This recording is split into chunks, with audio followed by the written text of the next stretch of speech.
Before we get into the video, could everyone please subscribe to my Endless Diary Tales channel? Thank you so much. At Riley's birthday bash, my fiancée Mia handed over the house I had been saving for our future crib as a gift to her. Perfect, dude. All while saying a guy can only rise up with his own place. The guy was moved, hugged her, and planted a kiss on her cheek. I spun around and bounced. The house was gone, so no need for a wedding then.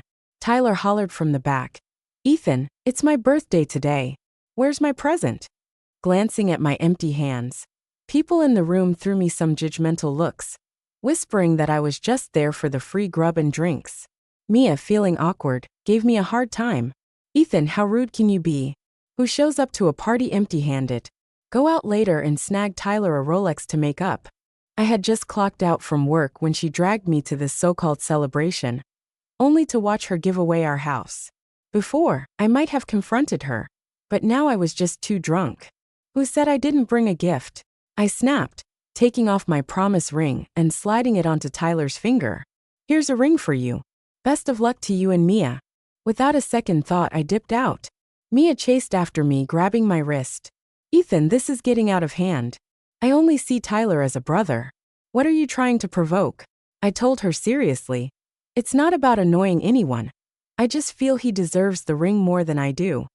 Mia snapped back, as if Tyler would want a used cheap ring. Toss it if he's not into it, I replied. Cool with me. After a beat, Mia fired back. Fine, don't come asking me to buy you another one later. Then she stormed out. When we got engaged, Mia's folks demanded a dowry of $280,000, saying they wouldn't give anything back. I wasn't fussed about the material stuff, just handing over all my savings. My only ask was for her to grab me an engagement ring. But Mia called me shallow, questioning why a guy needed a ring. We had a rare week-long Cold War, until she grudgingly went with me to buy a 2-ring pair. I cherished mine, but hers disappeared without a trace. Now I saw that forced things never really belonged to you. Leaving the hotel, I strolled down the sidewalk. A bitter wind slapped me, but I felt nothing. Cold can't be colder than my heart. After a while, Mia called. Ethan, where do you bounce to? My stomach's killing me. If it hurts, take some meds. Why call me? I thought before I'd drop everything for Mia, rushing to her side. But now I was done being the free caregiver. I hung up and hit up my manager, Leo. Is your offer for me to be a marketing director overseas still on? Leo was pumped. Of course, Ethan. I've always valued your hustle and drive. You'll crush at expanding our overseas market. Thanks, Leo. I won't let you down. I booked a flight for the next week, treated myself to a suit I'd been eyeing, and had a nice dinner. My job paid well, but I scrimped and saved for a house. Ironically, just when the dream was within reach, Mia shattered it. I chilled at the mall until closing, heading home around midnight. Loud music hit me as I approached. I opened the door. Tyler and his crew were throwing a wild party in the living room. They smeared cream all over my carefully chosen leather sofa and left trash everywhere. Every detail was my effort and care. Now trashed and fuming, I turned on the lights. The sudden brightness killed their vibe as they glanced at me annoyed. I held back my rage and said, "Get out." Tyler strutted over with the deed, taunting. Getting forgetful already? Mia gifted me the house, did you forget? His friends chimed in. Yeah, this is Tyler's spot now. We do what we want when we want. Better change the locks, Ethan, so no randoms sneak in. I snatched the deed from Tyler. Check it. The names on it are Mia's and mine. If you don't leave, I'll report you for trespassing. Tyler was briefly embarrassed but quickly shot back. Ethan, stop acting like you own the place. Mia promised to transfer the house to me tomorrow. This house belongs to Mia and me. We both need to sign to transfer ownership. I don't agree. Furious, Tyler called Mia, who showed up minutes later. Tyler immediately played the victim. Mia, you promised this house to me. Ethan's threatening us with trespassing charges. Mia frowned, pulling me aside. Ethan, I gave this house to Tyler. You're making a scene. Let's dip. I shook off her hand. Mia, the house was bought with my money. What right do you have to give it away? Feeling humiliated, Mia raised her voice. Ethan, are you starting a fight? So about that $500,000 I lent to your adoptive parents, why didn't you bring it up? Tyler and his crew looked shocked. Oh my God, that's just being a leech. Who lets a guy use a woman's cash like that? Mia must have saint-like patience to put up with this freeloading dude. Whoever marries someone like that is asking for bad luck. Their words flushed my face, and a deep sense of self-doubt hit hard.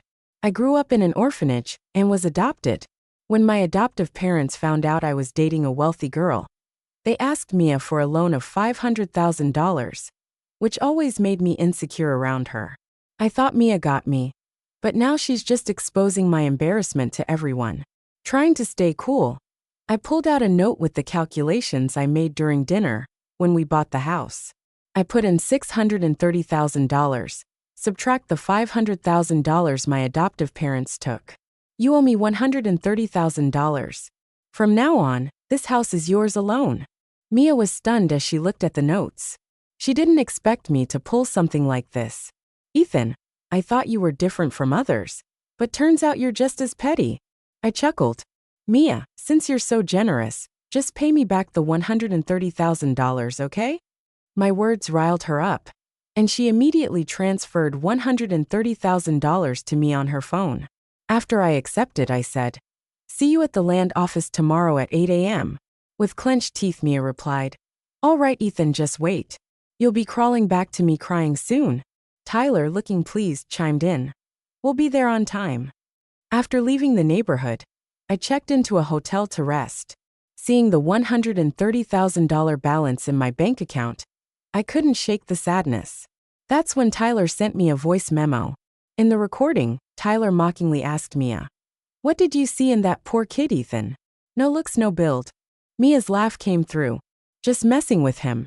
Poor students like him, struggling to eat but clinging to their sad pride. Isn't it fun to mess with them? But I'm really getting tired of him. He fusses over everything." Tyler's exaggerated laughter echoed in the recording. So from the start, she was just toying with me. I first met Mia in my sophomore year when I started college. My adoptive parents didn't want to cover my tuition or any expenses. I juggled 2 part-time jobs, always picking the cheapest meals in the dining hall. Exhaustion and poor nutrition caught up, and I fainted in gym class. Mia and some classmates got me to the campus clinic. From then on, she was part of my life. She pretended to send money to my meal plan accidentally and started having me join her for meals. She'd give me the good parts of the food, helping me back to health. Eventually, she confessed her feelings for me, but I hesitated, fearing my background wasn't good enough. Slowly, she broke through my defenses and into my heart. I thought she was my savior. Now I realized that 5 years of my youth and all my love were misplaced. The next morning, I woke up early to hide my tired look from Mia and Tyler. I styled my hair and donned a new suit. I looked sharp. Mia was even taken aback when she first saw me. Tyler, a bit grumpy, observed, "Ethan, that suit must have set you back $2,600. Did you blow the $130,000 you got from Mia?" Mia frowned. "Ethan, weren't you always the frugal one? What made you buy such an expensive suit?" I responded with a soft smile. "First, the $130,000 yesterday was a refund, my own money. Second, I don't need permission to buy what I want. I used to save up for a house and a future with Mia, but now I don't have a house or a partner to share it with. So why should I be stingy?" Tyler rolled his eyes and clung to Mia's arm. "Come on, Mia, let's go in. It's my lucky day, and I want to be the first to transfer a house."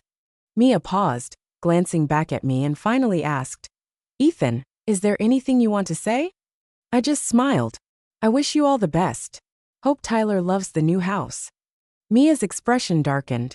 "All right, but don't regret it." The property signed over smoothly, and Tyler happily left the land office with the title deed in hand. At least it was all wrapped up now. As I was about to leave, Mia called out, "You know, the bridal shop called yesterday. They want us to pick our wedding photos today. Since you dressed up so nicely today to win me over, I'll let you come along." I turned back, giving her a look. As out of her mind, Mia said, "The wedding house is gone. Why would I marry you?" Mia looked momentarily flustered, asking Ethan, "What do you mean?" I clearly stated we're breaking up. The wedding is off. Did you get that? Ethan, are you kidding me? The wedding's next week. Everything's already set. And now you're calling it off? All I asked was to call off the wedding, considering you gave away the wedding house last minute. My little request is nothing. I turned to Tyler. If needed, just switch grooms too. Tyler, you've got the house and the ring. Naturally, you can marry her, holding the title deed. Tyler eagerly told Mia. I'm with you all the way. Mia sounded serious. Ethan, haven't I told you that I always see Tyler as my little brother? He's all alone with no one to rely on. Who knows how long it'll take him to buy his own place, if he has to do it solo. As his older sister, I'm just helping him out a bit. Why are you always so jealous for no reason? Mia has told me more than once that Tyler was orphaned young and has been staying with his uncle's family. It's really sad, and she asked me to be more understanding of his situation. I argued back. Just because Tyler is unfortunate, does that mean he gets to depend on you? And you just hand him a house? What about me? Am I not unfortunate too? What have you ever given me? Mia confidently replied. You have me, don't you? I'm here with you. Isn't that enough? Geez, she's really full of herself. I didn't want to argue anymore, so I turned and walked away. That night, I posted on my social media saying things were over between me and Mia, and our wedding was off. A lot of college friends expressed their regret, saying we were once so in love, from campus sweethearts to wedding vows. Yeah, if I hadn't heard those recordings, I would have believed we were genuinely in love. But now I know it was all a facade. Not long after my post, Mia called me. Ethan, who gave you the right to unilaterally call off the wedding? Our wedding is not canceled. In a cold voice I replied, whether or not you call off the wedding is your business, but I won't be there. Mia, unwilling to give up, asked again and again, Ethan, are you really breaking up with me over a house? That's right, just because of a house. Maybe Mia will never understand that it's not just a house to me. It's about having a home. Hearing the determination in my voice, she sounded like she was compromising. Fine, we can buy another house. We'll save for a couple more years and pay a down payment. How's that? Thinking about the past 2 years, I hadn't bought a single new piece of clothing. Even when I was starving outside, I'd go home to cook just to save money. Every time I thought about getting closer to that dream house, I felt motivated. Even if things were tough, just because of her words, the house was given to Tyler, her true love. Now she casually tells me to save for another 2 years. And then what? Take on a mortgage and save for another 30 years? What am I, a fool? I meant to be by her side. Suffering Mia, a house was my dream, but I no longer want it with you. Right after hanging up with Mia, my adoptive parents called, bearing me without mercy. The gist was, now that I've canceled the wedding, they won't return the money they borrowed from Mia. I'll have to figure out how to pay it back myself. I wasn't shocked by this outcome. From the moment they got the money, they spent it all on my brother's investments. I never planned on getting it back, but I did have a final use for that money. I told them I'd come by the next day to discuss what to do. That night, Mia sent me hundreds of messages, from initially ordering me not to cancel the wedding to later pleading with me. I didn't even finish reading before blocking her. The next day, I brought along a pre-prepared agreement and went home. My adoptive parents and brother all looked at me with disdain, as if my presence ruined the place. Eventually, my adoptive mother spoke first. Ethan, you were in a good relationship. It was heading towards marriage. What happened? I looked at them calmly. They want $288,000 in bride price, and for you to repay the $500,000 borrowed. Otherwise, they won't let their daughter marry me. My mother shook her head repeatedly. That's impossible. From the moment we adopted you, we've been feeding you, giving you an education. We've spent quite a bit on you, so there isn't any extra money for bride price. I laughed inwardly. She wasn't afraid of being struck by lightning saying such things. Father banged the table. Then don't marry. There's no shortage of bachelors finding wives these days.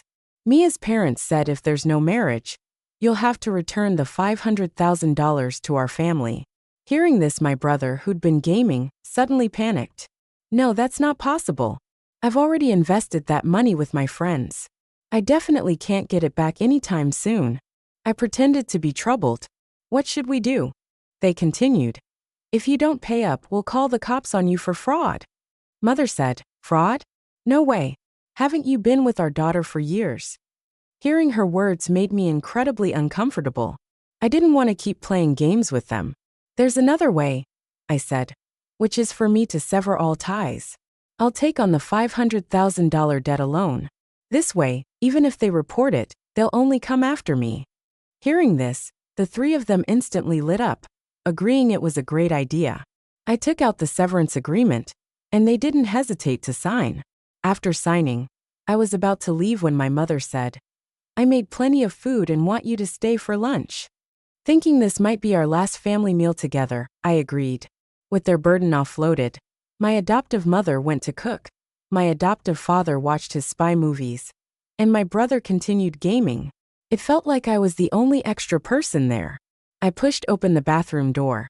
The small foldable bed I used to sleep on was gone. Our home had 2 bedrooms and a living room. One was for my parents, the other for my brother. When I was first adopted, one room was mine. But after my brother was born, my room became a foldable bed that moved from the living room to the bathroom. I slept wherever it was placed. They never really treated me as family, leaving me feeling like I didn't belong. That's why I wanted to start a family with Mia. I wanted a real home of my own. Mother did prepare a lot of dishes. It was funny how the whole table was full of dishes my brother loved, not a single thing I liked. I ate like I was chewing white, swallowing the food. And then I was out of the neighborhood, feeling like a walking corpse. I never expected to see Mia rushing over at the gate. She handed me a tissue, looking all concerned. That's when I realized I was crying. No wonder my face felt cold. Every time you come back here, you're upset for ages. Why do you still come back? I took the tissue, wiped my tears, and steadied myself because I needed to tell them I'm canceling the wedding with you. Mia froze. I said I'd work with you to buy a new house. Why can't you let this go? I walked out expressionless because I'm not in love with you anymore. Is that reason enough? No, I don't believe you. You used to love me so much. This can't just end out of nowhere. Believe whatever you want. Just then Mia's phone rang. Tyler's name popped up on the caller ID. After hesitating, she picked up. "Tyler, didn't I say to call me less often?" Tyler's voice sounded pained. "Mia, I twisted my ankle coming downstairs and fell." Mia sounded worried. "Where did you fall?" "I'm coming." She got Tyler's address and looked at me apologetically from her car window. "Ethan, Tyler twisted his ankle. I'll take him to the hospital and come back for you." I smiled faintly and nodded. "Go ahead, don't keep him waiting. Twisted ankles hurt a lot." With my blessing, Mia seemed relieved. "I'll be back soon. Wait for me." Her car sped off into traffic like a bullet. I'd seen this scene many times. No matter when or where, Tyler could always summon her with a call. She wouldn't come back. Actually, Mia was wrong. I didn't just suddenly stop loving her. My love had already faded from waiting and disappointment time after time. Sure enough, not long after, I saw Tyler's post on his feed. Mia once told me whenever I needed her, she'd be there. She's never broken her word. The picture showed Mia feeding him porridge. Below that was yesterday's post. "A man only stands tall with a house." So she gave me one, feeling happy, and her post about Disney, a trip she wanted for a long time. These posts caused many arguments between us. Now I liked every one of his posts. Even after getting back to the hotel and finishing my night routine, Mia finally remembered me and called. Her voice was tired. "Ethan, I'm here to pick you up." "Where are you?" "No need, I'm already back." Mia sounded a bit annoyed. "You left without telling me, had me running all over. Do you know how tired I am today?" I mocked lightly. "Mia, do you? I think I'm stupid. Look at the time. Why do you think I'd wait? I used to be dumb." On a rare holiday, Mia and I planned to hike halfway up. Tyler called her away. She told me to wait for her. I climbed to the top and waited from sunrise to moonrise. I knew then deep down she wouldn't come, but I stubbornly kept waiting. I just wanted to see if she'd remember me. She did finally, and her first words were scolding. "Ethan, are you an idiot? Didn't come back when I didn't show? You're just standing there for show." Mia remembered too. Her voice softened. "Sorry, Ethan. I promise I won't leave you again." Your apology means nothing. For days, Mia called me or waited downstairs at work, but most times she'd leave when Tyler called, then call me to apologize. This cycle repeated until the day before our wedding. Mia looked at me seriously. Ethan, Tyler is being discharged today. You know he has no family. Only I can do this for him, but I promise this is the last time. Once we're married, I'll keep my distance. What made Mia think my indifference lately, the breakup and wedding cancellation, was just me being angry that I'd show up on our wedding day. I was done explaining. After she left, I packed. Coincidentally, I was scheduled to fly out with the team the same day. She'd see I wasn't bluffing. The next morning, I met up with colleagues at the airport. Before boarding, I checked Mia's messages. Ethan, the flight's a no-show. Ethan, the driver said you didn't pick up the car today. Ethan, it's our wedding day. Where are you? I sent her my location at the airport and boarded, turning off my phone. The thought of Mia in a panic lifted my spirits. Looking out at the clear skies, I knew a new life awaited. When I returned 6 months later as the overseas marketing director, I came back to report on our success. Job done. Stepping out of the company, I saw Mia waiting. She wasn't the vibrant woman I used to know. Her face was worn with age. The moment she saw me, she rushed forward and hugged me tightly. Ethan, she said, where have you been these past 6 months? I've looked everywhere for you and couldn't find you. I had heard from the main office that Mia was trying to locate me, but I had already told them to keep my whereabouts a secret. Mia's act of giving the wedding house to another man didn't sit well with them either, and they all turned their backs on her. After hitting several brick walls, Mia had stopped coming.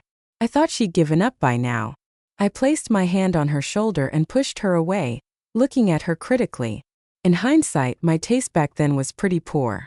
Loving such a lousy person to the point of losing myself was just pathetic. My voice was distant and cold. Mia, what are you looking for me for? I'm pretty sure I made things clear a while ago.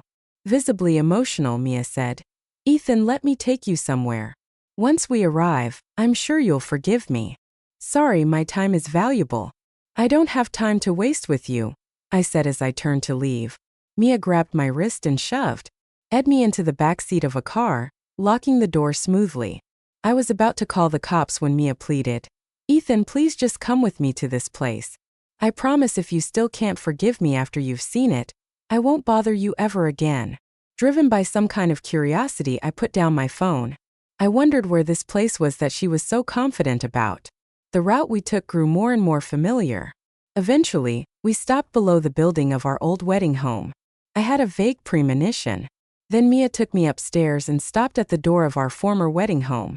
She opened the door with a key. Inside, the decor had returned to how I originally set it up.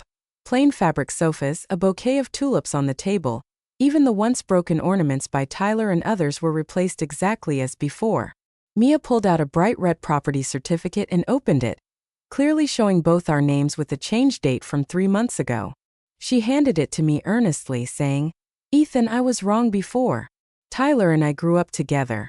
He lost his parents young, and everyone around always told me to protect and care for him. It became an obsession over time. But during these past 6 months without you, I realized you are the most important man to me. I love you. I've taken back the house, hoping to end the conflict caused by it with the house itself. Her words were well-spoken and moving, but they were only convincing to the old me. The current me didn't need that anymore. I pulled out my own apartment key and waved it in front of her. I don't need to rely on anyone now. I can achieve what I want on my own. Expanding the market in a new city over the past 6 months was tough, but the payoff was worth it. My salary doubled, and with that and the $130,000 I had saved up, I was able to put a down payment on a 60 square meter studio apartment. It wasn't big or in a fancy location, but it was enough for me. It's truly my own home. Mia stared at my keys, speechless, and after a long pause with tears welling up, she asked, Ethan, is there really no chance for us anymore? Without hesitation, I said, no chance. Tears rolled down her cheeks. I knew she was giving up for real this time. Confidently reclaiming the wedding house from Tyler and setting it up again didn't win my forgiveness. My new apartment proved to be a harsh reality check.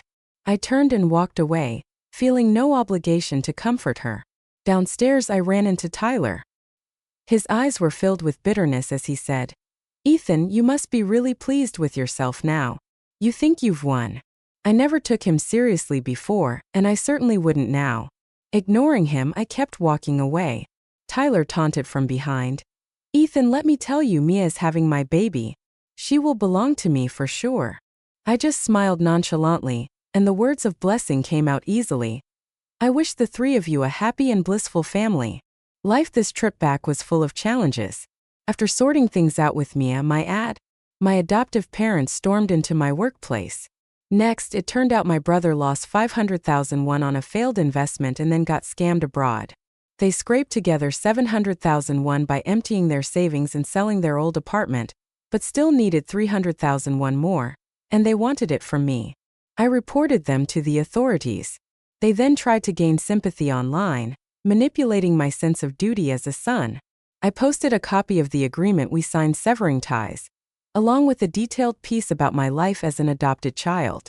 The response was overwhelming, as many orphans resonated with my experience. I hadn't realized so many shared my story. We supported each other online, using my story as inspiration. We can't choose our birth or parents, but through our effort and resilience, we can create our own future. My adoptive parents failed to guilt-trip me for any money and were instead bombarded online. They vanished from sight.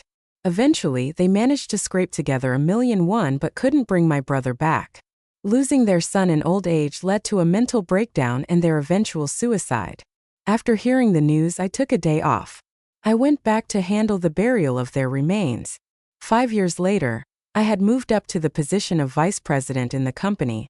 I was transferred back to the main office. The company had a charity event to help kids with heart disease recover. I was there as a representative. I didn't expect to see Mia there. She was holding a frail little boy applying for the company's charity support. That's when I found out Tyler had drugged her to get Mia pregnant. They got married because of the baby. Due to the drugs, the baby's development was incomplete in the womb, and he was born with a severe heart condition. They spent all their money on his treatment. Tyler ended up leaving. Since we were once acquaintances, I spoke to the people in charge. Mia's kid got approved for the charity support. After the event, I left in a company car. Mia ran after me with her child to thank me. I just waved it off. Later, a coworker asked why I didn't use the chance to get back at her to settle the score from back then. I told them it wasn't necessary. We started on the same line, but years later when we met again, I was at the top of my life, and she was just a face in the crowd taking my help. That made her suffer more than any revenge ever could.